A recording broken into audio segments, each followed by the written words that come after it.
ഇന്നത്തെ കഥ ഒത്തൊരുമയോടെ. വരൂ, നമ്മൾക്ക് കഥ കേൾക്കാം.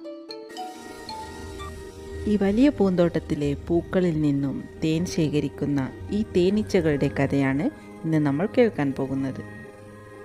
ഒരു വലിയ മാവിൽ ഒരു തേൻകൂടുണ്ടാക്കി കുറേ തേനീച്ചകൾ താമസിച്ചിരുന്നു. പൂക്കളിൽ നിന്നും തേൻ ശേഖരിച്ച് തങ്ങളുടെ മനോഹരമായ ചെറുകൂട്ടിൽ വെച്ച് തേൻ ആസ്വദിച്ച് കഴിക്കുമായിരുന്നു. അങ്ങനെയിരിക്കെ ഒരു ദിവസം ശക്തമായ കാറ്റ് വീശി മഴയും പെയ്തു. ആ കാറ്റിൽ അവരുടെ കൂട് ആടി ഉലഞ്ഞു.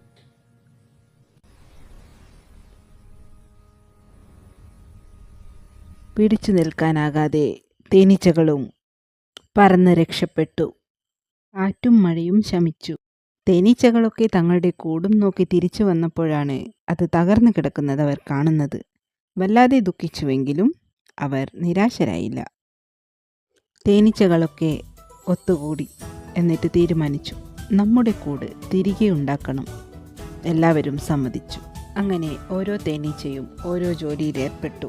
കൂടുണ്ടാക്കാൻ വേണ്ട എല്ലാ സാധനങ്ങളും അവർ ശേഖരിച്ചു. പൂക്കളും ഇലകളും മരക്കഷ്ണങ്ങളും. മറ്റു ചിലരാകട്ടെ തേൻകൂട് നിർമ്മിക്കുന്ന പണിയിലും ഏർപ്പെട്ടു.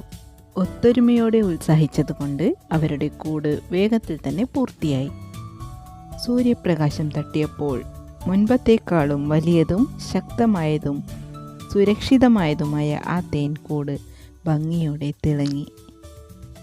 ഇതുപോലെയുള്ള കഥകൾ കേൾക്കാൻ ഈ ചാനൽ സബ്സ്ക്രൈബ് ചെയ്യുക.